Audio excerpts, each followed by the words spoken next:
नमस्कार, मैं हूं दीपाली राणा। आप देख रहे हैं सीएनबीसी आवाज स्पेशल टॉप फन 2025। और सबसे पहले तो हमारे सभी व्यूअर्स को नव वर्ष की ढेर सारी शुभकामनाएं। उम्मीद करते हैं अगला साल आपके लिए मंगलमय हो, हेल्दी हो और खूब सारा सेव करके आप रिटर्न्स कमाएं अपनी इन्वेस्टमेंट्स पर। आज के स्पेशल शो में हम जानने की कोशिश करेंगे कि अगला साल फाइनेंशियल मार्केट के लिए कैसा रह सकता है, किस तरीके के रिटर्न्स बन सकते हैं, क्या गलतियां इन्वेस्टर्स को नहीं करनी है और अगर पोर्टफोलियो बिल्डिंग करनी हो तो किन फंड्स के साथ शुरुआत कर सकते हैं। और इस स्पेशल शो में हमारा साथ देंगे फिनफिक्स रिसर्च की एनालिटिक्स की फाउंडर प्रबलीन बाजपेयी और साथ ही साथ आनंद राठी वेल्थ के डेप्यूटी सीईओ फिरोज अजीज भी हमारे साथ बने हुए हैं। आप दोनों का ही स्वागत है इस शो में।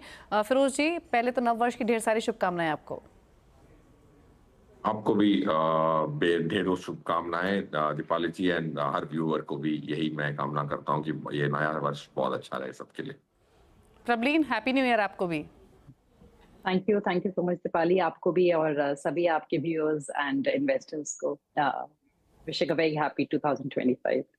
अच्छा प्रबलीन, हम थोड़ा सीरियस कॉन्वर्सेशन करें उससे पहले ये बताइए, न्यू ईयर पे कुछ रेजोल्यूशन ले रही हैं क्या आप?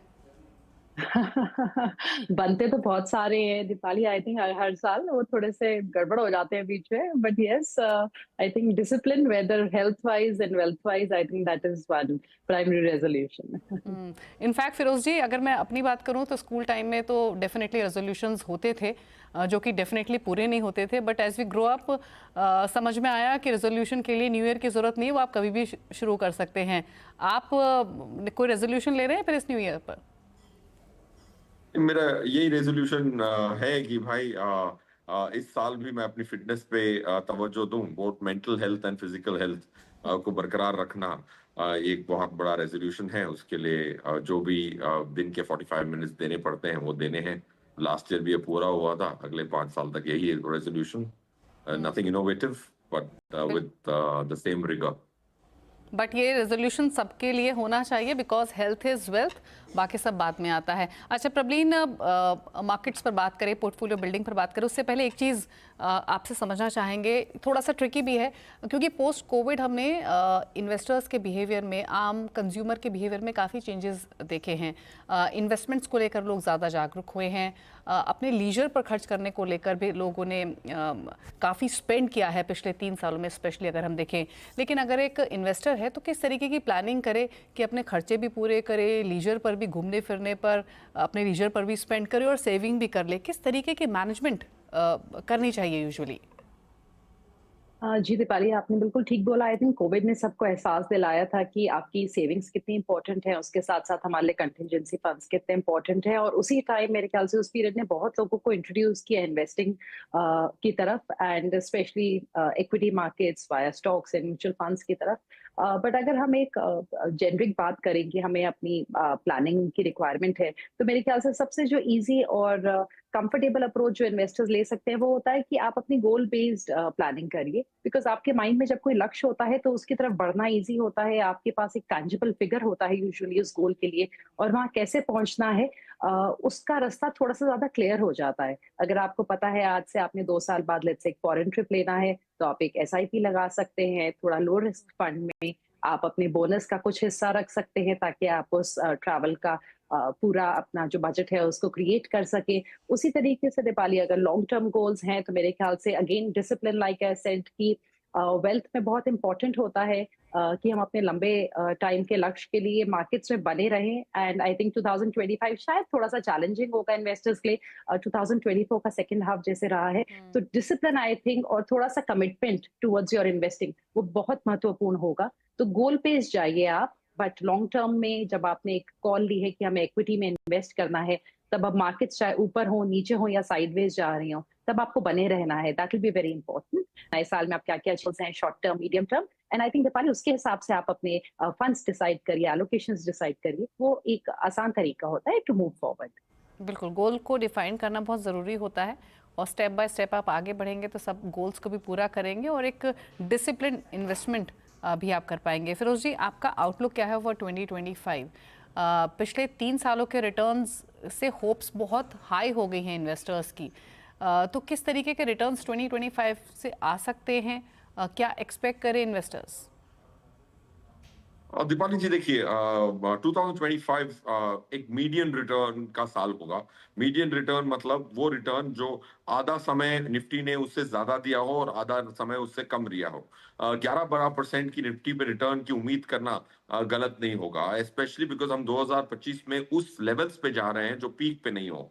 52 वीक हाई जो कैलेंडर ईयर का था वो ऑलमोस्ट 27 सितंबर 2024 का 16,200 ऑड का था, 26,200 का था। और हम आज 24,000 के नीचे 23,500 और 24,000 के भी इर्द गिर्द घूम रहे हैं getting into this year.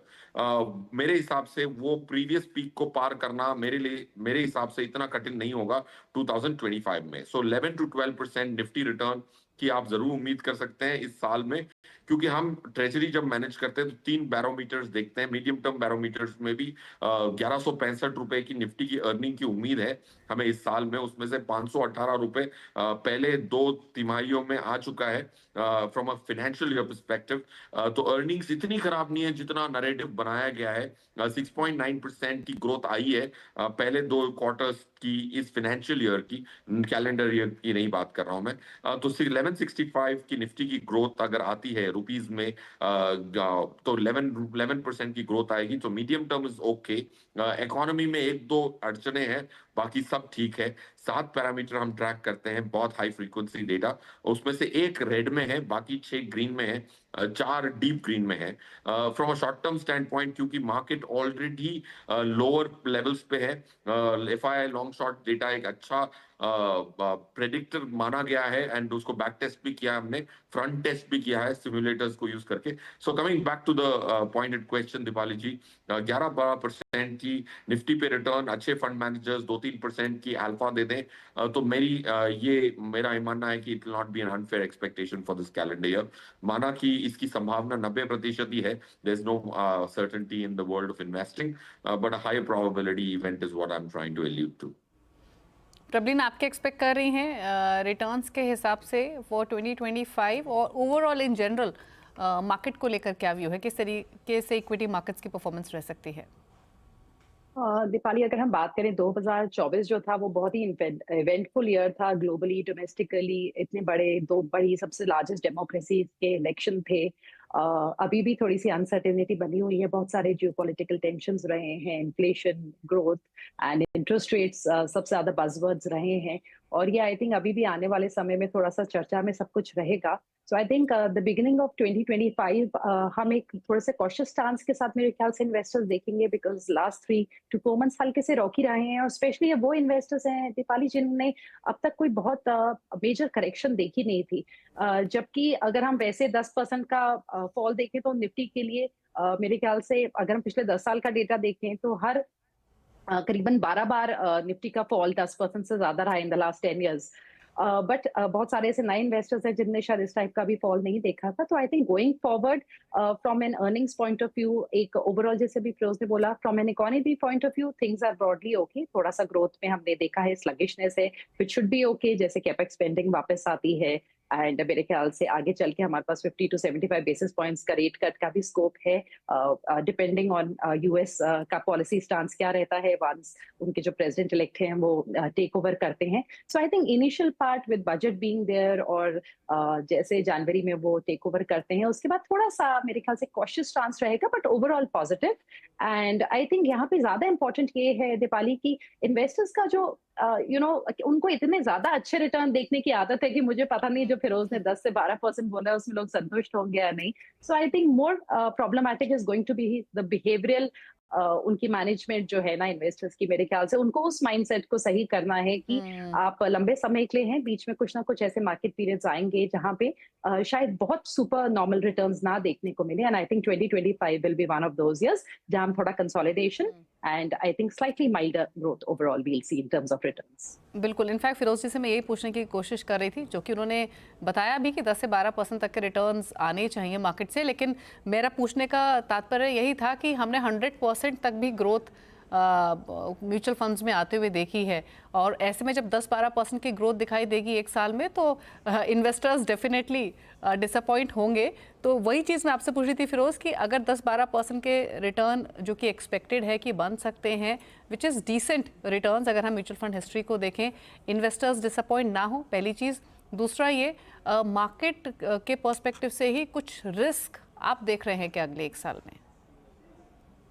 Deepali जी, पहला जो प्रश्न है आपका, मेरे हिसाब से इन्वेस्टर्स काफी समझदार हो चुके हैं। ये जो नैरेटिव है कि पोस्ट कोविड इन्होंने कोई गिरावट नहीं देखी, वो गलत है मैथमेटिकली। 2021 अक्टूबर से लेके 2023 अक्टूबर तक निफ्टी 18,000 से लेके 18,000 ही थी। 2 साल तक निफ्टी ने कुछ नहीं किया है, और 2 साल तक एसआईपी के आंकड़े 9,000 से बढ़ के 17,500 तक पहुंच गए थे इस 2 साल के दौरान। तो ये 2 साल में यूक्रेन की वॉर हुई, यूएस के ब्याज दरें बढ़ी, इंडिया की ब्याज दरें बनी, 18,500 तक निफ्टी 4 बार गई, 15,000 प्लस चेंज भी 4 बार दिखाया। तो कोविड के बाद जो इन्वेस्टर आए हैं, इतने भी मार्केट में थोड़े से भी झटके नहीं देखे। ये गलत है मैथमेटिकली। अगर आप पूरी निफ्टी की लेवल्स को एक्सेल शीट पे डालेंगी लास्ट 1,500 वर्किंग डेज की, तो आपको लगेगा कि मार्केट में काफी झटके मिले हैं। और ये जो डिसिप्लिन्ड इन्वेस्टिंग की जो प्रथा चालू हुई है, वो इतनी खोखली नहीं है। ये मेरा पॉइंट 1 है। Point 2, I think return expectation, जैसे आपने भी कहा दीपाली जी, मैनेज करना बहुत इंपॉर्टेंट होता है। देखो, रिटर्न जो है वो एक्सटर्नल वेरिएबल है, उसके लिए सिर्फ प्रार्थना कर सकते हैं। रिस्क एक ऐसी चीज है जो आप निर्णय लेते हैं। तो रिटर्न का जो ये है कि एक्सपेक्टेशन ठीक रखें, उस आधार पे रखें कि आपको दूसरी जगह क्या मिल रहा है। एफडी में कितनी रिटर्न मिल रही है? 5%। रियल एस्टेट में आप 10 साल की रिटर्न देख लें, इंडिया के कोई भी रेसिडेंशियल रियल एस्टेट, कोई भी सबसे अच्छी मार्केट हैदराबाद रही है, उसमें भी 8% कंपाउंडेड आया है। गोल्ड में 11% आया है। तो आपकी जो उम्मीदें हैं मार्केट से 20-25% की, वो आती कहां से है, ये मुझे समझ नहीं आता। तो please create an expectation according to what other assets have given you. Crypto छोड़ दें, क्रिप्टो एक एक झटका दिखाता है हर 5-7 सालों में, बट उसके अलावा तो बाकी कोई एसेट ने 15-20% की रिटर्न नहीं दी है। तो उम्मीद को कैलिब्रेट करना बहुत इंपॉर्टेंट है। रहा सवाल रिस्क का, मेरे हिसाब से रिस्क गणे हैं।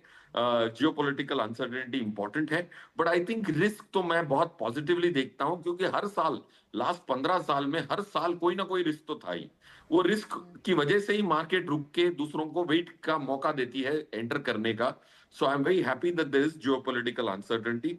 इसीलिए मार्केट आज 23,500 पे है, 23,700 पे है। चाइना की जो पॉलिसीज थी उसकी वजह से जो इम्पैक्ट हुआ, इंडियन एफआईआईज ने पैसे लार्ज कैप से निकाले। So two pointed risk, one is geopolitical uncertainty and regulatory policy changes in China.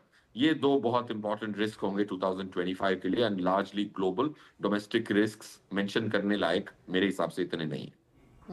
अच्छा प्रॉब्लम, थीम्स कौन सी इंपॉर्टेंट रह सकती हैं 2025 के लिए, जो कि प्ले कर सकती हैं? जैसे कॉशियस मार्केट रह सकता है, ऐसी एक्सपेक्टेशंस हैं, तो डिफेंसिव्स थोड़ा सा अपना रोल प्ले कर सकते हैं क्या, या फिर आपकी सोच क्या कहती है? जी दीपाली, अगर हम मार्केट कैप के पॉइंट ऑफ व्यू से बोलें तो आई थिंक लास्ट 2 इयर्स में हमने इतने ज्यादा अच्छे रिटर्न्स देखे हैं स्मॉल और मिड कैप में कि काफी पैसा भी उन दोनों तरफ जाता बना है। लास्ट ईयर हमने 40% से ज्यादा का रिटर्न देखा है दोनों में, एंड इस साल भी दोनों में 20% से ज्यादा का रिटर्न मिला है। तो काफी पैसा हमारा आई थिंक मिड कैप और स्मॉल कैप में ऑलरेडी जा रहा है। But I think the good part is कि वहाँ पे जो एसआईपी फ्लोज हैं वो भी ठीक हैं, और अगर इन्वेस्टर्स आपके डाउन टर्न्स में कंटिन्यूड रहते हैं और लॉन्ग टर्म का व्यू रखते हैं तो डेफिनेटली कंटिन्यूड रह सकता है। Large caps broadly look good from a market cap perspective अगर हम रिस्क रिटर्न की बात करें। जहां तक थीम्स का सवाल है, डेफिनेटली मेरे ख्याल से इस साल अगर हम सेक्टर्स की बात करें निफ्टी के ही, तो हमने देखा है FMCG, media, of course you know they haven't performed. हमने अर्निंग्स काफी ही मीगर देखी हैं इनकी। Consumption as a growth story India की अगर हम देखें, consumption so with the expectation of increasing per capita income, तो डेफिनेटली कंजम्पशन एक इंडिया की लॉन्ग टर्म स्टोरी है, because India is a domestic driven economy, हम एक्सपोर्ट ड्रिवन इकोनॉमी नहीं है। तो मेरे ख्याल से वो तो डेफिनेटली लॉन्ग टर्म थीम रहती है, बट शॉर्ट टर्म में probably some pain there. And उसके अलावा मेरे ख्याल से health care and manufacturing, these are still good themes जो इन्वेस्टर्स देख सकते हैं। प्लस साथ में इतना इनोवेशन हो रहा है इंडिया में हर जगह, सो आईटी लुक्स गुड अगर यूएस के साथ इंडिया का अच्छा एक तालमेल बना डोनाल्ड ट्रंप के आने के बाद।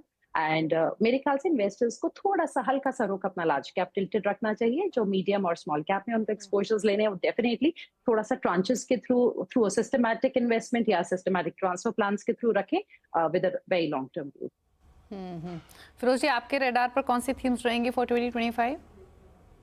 और दीपाली जी, काफी सारी थीम्स है, बट इसको मैं एब्रीवेट करके याद रखने के लिए आसान कर दूं। एबीसी की थीम है automobile, banking and consumer durables. ये तीन जो थीम्स हैं 2025 में अच्छा करने की उम्मीद है। अच्छा का ये मतलब है क्योंकि अच्छा एक इंसान के लिए 50% रिटर्न हो सकता है, दूसरे के लिए 20% हो सकता है। अच्छा का मतलब ये है हमारे हिसाब से, जब हम रिसर्च करते हैं तो देखते हैं कौन सी थीम में निफ्टी को 4 से 5% एक साल में बीट करने की क्षमता है। तो निफ्टी ऑटोमोबाइल, बैंक निफ्टी और कंज्यूमर ड्यूरेबल्स की जो इंडेक्स है, ये निफ्टी को 3 से 5% बीट करने की उम्मीद रखते हैं 2025 में। So ABC automobile, banking and consumer durables. Okay, तो चलिए, मार्केट की चाल कैसी रहेगी, किस तरीके के रिटर्न एक्सपेक्ट करने चाहिए, कौन सी थीम्स प्ले करेंगे, इस सब पर तो बातचीत हुई। रुक रहे हैं इसी के साथ एक ब्रेक के लिए। ब्रेक के उस पर बात करेंगे पोर्टफोलियो बिल्डिंग की। जैसे प्रबलीन ने कहा कि शायद लार्ज कैप्स पर थोड़ा फोकस बढ़ाने का टाइम है, तो कितना कॉम्पोजिशन आपके पोर्टफोलियो में लार्ज कैप्स, मिड कैप्स या बाकी थीम्स का होना चाहिए, इस पर भी करेंगे बातचीत। साथ ही हमारे दोनों एक्सपर्ट्स के टॉप फंड्स भी आपके लिए लेकर आएंगे, जिन्हें मिलाकर आप पोर्टफोलियो क्रिएट कर सकते हैं। रुक रहे हैं एक ब्रेक के लिए, चल वापस आते हैं।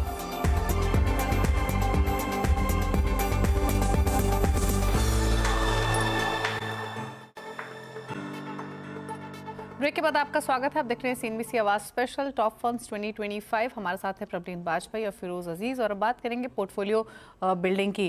तो प्रबलीन, आपसे पूछना चाहेंगे, पहले आपने कहा, एम्फसाइज किया आपने पर्टिकुलरली कि अब लार्ज कैप्स पर थोड़ा सा फोकस बढ़ाना चाहिए। तो अगर कोई पोर्टफोलियो क्रिएट करे इस नए साल पर, तो कॉम्पोजिशन किस तरीके का रखे, कितना परसेंटेज एलोकेशन किस कैटेगरी में रखे? जी दीपाली जी, जो ये मैंने बात कही है, ये ज्यादातर जैसे आपके प्रोग्राम से हम आते हैं जब, तो व्यूअर्स की क्वेरीज होती हैं और जगह जब देखते हैं, तो हम देखते हैं कि अब इन्वेस्टर्स के पोर्टफोलियोज में कई बार 4 से 5 स्मॉल कैप फंड्स ऐड होने लग गए हैं। और ऐसे ही मिड कैप्स में भी एडिशंस बहुत हो रही हैं, और लार्ज कैप्स कई बार होता भी नहीं है। सो मेरे ख्याल से कहीं ना कहीं थोड़ी सी चेजिंग ऑफ रिटर्न्स होती है इन्वेस्टर्स के द्वारा, और शायद उसी चीज को थोड़ा सा बदलने का समय है। ऐसा नहीं है कि आप मिड कैप और स्मॉल कैप में ना डालिए, पर मेरे ख्याल से जो पुराने रिटर्न एक्सपेक्टेशंस, मतलब जो रिटर्न्स रहे हैं, उसको देख के आप आगे की अपनी एक्सपेक्टेशंस को मत सेट करिए। आपके पास 6 to 7 ईयर्स का होराइजन है, तो ही आप इन की तरफ रुक करिए और अपना एक्सपोजर लीजिए, और उसमें कोई प्रॉब्लम नहीं है, आप एसआईपी के थ्रू अपना पैसा डालिए। बट आई थिंक ओवरऑल इस टाइम पे लार्ज कैप्स थोड़ा सा risk reward point of view से बेटर लगते हैं। अगर हम देखें तो उन्होंने 2023 को भी बीट नहीं किया है इन टर्म्स ऑफ रिटर्न्स, सो वहां पे वो बेटर प्लेस्ड हैं। एंड आई थिंक एक पोर्टफोलियो अगर अभी किसी को क्रिएट करना हो, तो थोड़ा सा ज्यादा एलोकेशन आप मान लीजिए, आपका मिनिमम 50% जो है वो तो कोर होना ही चाहिए, तो आप लार्ज कैप्स के द्वारा बनाइए, and then the other allocations can be towards आपके मिड कैप्स, और जो आपके दूसरे मिक्स्ड फंड्स होते हैं, जैसे आप मल्टी कैप देखते हैं, फ्लेक्सी कैप देखते हैं।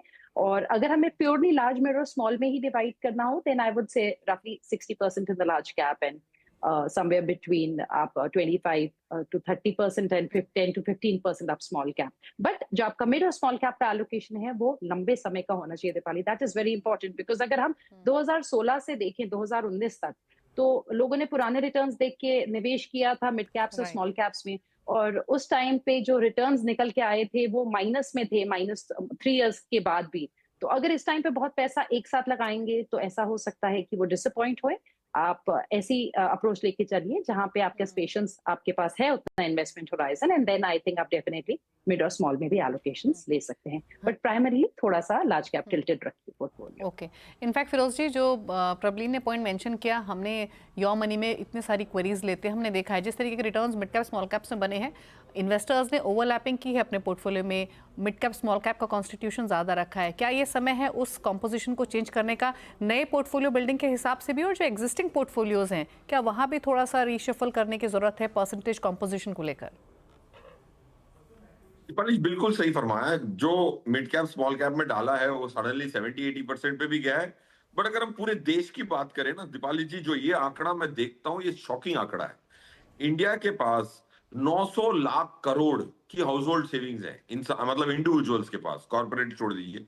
हाउस होल्ड सेविंग्स इंडिया की 900 लाख करोड़ में से सिर्फ 7 lakh crore direct equity small cap और म्यूचुअल फंड के माध्यम से स्मॉल कैप से आए। 1% से भी कम है। इंडिया की हाउस होल्ड सेविंग्स का 1% इंडिया के स्मॉल कैप में डालना मेरे हिसाब से अनिवार्य है। तो ये जो है कि बहुत स्मॉल कैप में इन्वेस्ट कर रहे हैं, थोड़े लोग हैं जो उनकी एसेट एलोकेशन को गड़बड़ा के पूरे पैसे पास्ट परफॉर्मेंस के आधार पे स्मॉल कैप में डाल रहे हैं। तो पहला, to answer your pointed question, आपको ये देखना है कि आपकी टोटल एसेट कितनी है। सिर्फ म्यूचुअल फंड ना देखें। अगर आपके पास 100 रुपए कुल मिला के, हर चीज को मिला के हो, अपने घर को छोड़ के जिसमें रहते हैं, तो उसमें से आपको पहले ये देखना है कि इक्विटी में कितना जाएगा। अगर इक्विटी में 60% नहीं है, ज्यादातर इंडिया के हाउस होल्ड्स में 60% इक्विटी नहीं है। 80% रियल एस्टेट मिल जाएगा, 50% का गोल्ड का पोर्टफोलियो मिल जाएगा, 60% का ओवरऑल एसेट पे इक्विटी पोर्टफोलियो नहीं मिलता है। तो पोर्टफोलियो बिल्ड करने की अगर बात हो रही है 2025 में, ये प्रण लें कि 50% एटलीस्ट मैं इक्विटी में रखूंगा, मेरे ओवरऑल वेल्थ का, पीपीएफ ईपीएफ सब जोड़ जोड़ा के। और उस इक्विटी के हिस्से में से अगर आप 15% से 20% भी स्मॉल कैप में रखते हैं, उस इक्विटी के हिस्से में से, गलत नहीं होगा। क्योंकि इंडिया में 2500 स्टॉकों में से 2000 स्टॉक को तो हमने माइक्रो कैप करार दिया है। सिर्फ 500 कंपनियों के भीतर ही लार्ज कैप, मिड कैप और स्मॉल कैप कवर हो जाता है।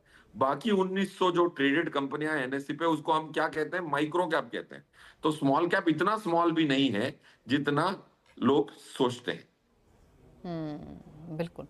तो ये समय है अपने पोर्टफोलियो को रीलुक करने का और लार्ज कैप्स की तरफ डेफिनेटली यहाँ से फोकस बढ़ना चाहिए। लेकिन चलिए अब बात करेंगे कि किन फंड्स के साथ एक नया पोर्टफोलियो आप क्रिएट कर सकते हैं। प्रबलीन से शुरुआत करते हैं।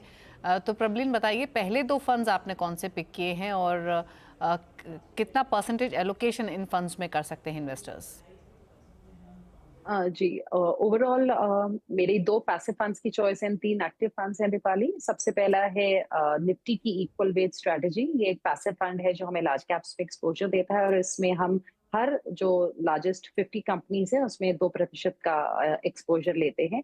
क्योंकि हमारा कोर बनाता है और ये लार्ज कैप फंड है, थ्रू पैसिव स्ट्रैटेजी इसमें आपका ज्यादा पैसा रह सकता है। क्योंकि मैं एक और फंड जोड़ूंगी तो इसमें आप करीबन अपना एक मेजर चंक, मतलब आप अगर 100 रुपए मान लीजिए पूरा इक्विटी में लगा रहे हैं तो उसमें से आप 40 रुपए इसमें आराम से डायरेक्टली डाल सकते हैं। ओके। और फिर दूसरा है फिर निफ्टी का mid cap 150। Again mid cap index ने बहुत ज्यादा अच्छा परफॉर्म किया है, तो यहाँ पे वर्ड ऑफ कॉशन अगेन कि आप प्लीज एसआईपी के द्वारा ही इन्वेस्ट करिए या फिर एक एसटीपी के द्वारा इन्वेस्ट करिए। एंड इसमें आपका टाइम होराइजन का जो है वो करीबन 7 इयर्स तक का डेफिनेटली होना चाहिए। और ये एक सिंपल स्ट्रैटेजी है to take exposure to the mid cap stocks जो इंडिया में है, नेक्स्ट 150 बेसिकली, जो हमारे हैं 101 से लेके 250 स्टॉक्स तक। ओके। फिरोज जी, आपकी टॉप 2 फंड चॉइसेस पहले कौन सी रहेंगी? मेरे हिसाब से आईसीआईसीआई की डिविडेंड यील्ड फंड रहेगी और SBI large and mid cap. ये 2 स्कीम्स जो बुनियाद बनाएंगे अपने पोर्टफोलियो की, ये 2 स्कीम्स रहेंगी from the first two for 2025। ये दोनों ही एक्टिव स्कीम्स हैं। एक्टिव स्कीम्स मेरे हिसाब से अच्छी होती हैं क्योंकि और उसमें 3-4% का निफ्टी पे अल्फा मिलने की उम्मीद है। ये पहली 2 स्कीमें होंगी जिसमें लार्ज कैप का काफी अच्छा झुकाव है। जैसे प्रॉब्लम मैडम कह रही थी कि लार्ज कैप में झुकाव होना चाहिए। These two actually put a reasonable portion in the large cap. Okay. Prabhleen, आपकी रिमेनिंग 3 चॉइसेस? इसके बाद है दीपाली मेरा आईसीआईसीआई इंडिया अपॉर्चुनिटीज फंड। ये एक large cap tilted thematic fund है। ये थोड़े से जो बीटन डाउन स्टॉक्स हैं उनमें एक्सपोजर लेता है। जैसे इस टाइम पे हमने देखा है कि private banks haven't done that well, तो बैंकिंग की तरफ, ऑटो की तरफ इनका अधिक एक्सपोजर है। और क्योंकि जब हम पैसिव इन्वेस्टिंग की बात करते हैं तो उसके अपने कुछ नेगेटिव्स होते हैं, वहां पे वैल्यू को उतना नहीं तवज्जो दिया जाता है। सो आई थिंक ये एक लार्ज कैप एलोकेशन का रुख करते हुए अच्छा फंड है जो ऐड किया जा सकता है। उसके बाद अगर निवेशक का ऐसा पोर्टफोलियो है जहां पे कोई मीडियम टर्म भी उनका होराइजन का गोल है तो वहाँ पे एक बैलेंस्ड एडवांटेज फंड एसबीआई द्वारा वो ले सकते हैं। Again primarily large cap tilted है, ये डेट एंड इक्विटी में शफल करता है और ये अपना इस टाइम पे जो ब्रॉडर इक्विटी एक्सपोजर है वो 30 to 35% की रेंज में इनका चल रहा है। And last but not the least, एक debt fund Deepali from a tactical call point of view अगर हम देखते हैं, वैसे तो काफी ज्यादा जो हम देख रहे हैं रेट कट को ऑलरेडी फैक्टर इन कर लिया गया है, बट मेरे ख्याल से अभी भी थोड़ा सा पोटेंशियल है वहां पे। अगर निवेशक के पास है 2.5 से 3 साल का पेशेंस वो रख सकते हैं एक डेट फंड में। तो और एक टैक्टिकल पॉइंट ऑफ व्यू से ये कोर का हिस्सा नहीं होगा, तो बंधन का लॉन्ग ड्यूरेशन फंड देख सकते हैं जिसकी जो मैक्सिमम ड्यूरेशन है वो 7 साल से अधिक रहती है। और अगर यहाँ रेट कट्स होते हैं तो कुछ यहाँ पे उनको बेनिफिट मिल सकता है, अदरवाइज यील्ड्स भी अच्छी हैं और अगर होल्ड टू मैच्योरिटी करते हैं तो भी उतना बुरा नहीं रहेगा। सो एक डेट फंड। ओके फिरोज जी, आपकी रिमेनिंग 3 चॉइसेस? तीसरा होगा मल्टी कैप कैटेगरी। उसमें होगा क्वांट एक्टिव फंड। इसकी पास्ट परफॉर्मेंस इतनी अच्छी नहीं रही है, बट फिर भी इसकी फ्यूचर पोटेंशियल हमारे हिसाब से अच्छी है और फंड सिक्लिकल होते हैं। सो क्वांट एक्टिव फंड एक मल्टी कैप कैटेगरी का। फिर उसके बाद आता है मिड कैप कैटेगरी का Kotak emerging equities mid cap fund. इसमें पंकज टिब्रेवाल फंड मैनेजर थे, उसके जाने के बाद हमने इसको फिर भी होल्ड और बाई की रिकमेंडेशन रखी, क्योंकि नीलेश सर खुद ही इसको पोर्टफोलियो को थोड़ा ज्यादा तवज्जो दे रहे हैं, because it was a flagship scheme और वो कंटिन्यू करता है हमारी मॉडल पोर्टफोलियो में। रहा सवाल लास्ट स्मॉल कैप कैटेगरी में, एचडीएफसी स्मॉल कैप फंड जो चिराग सेतलवाड साहब मैनेज करते हैं। ये 3 schemes will be the last 3 and ये 5 अलग कैटेगरीज की हैं, तो they give you a different flavor, different asset management companies and styles as well.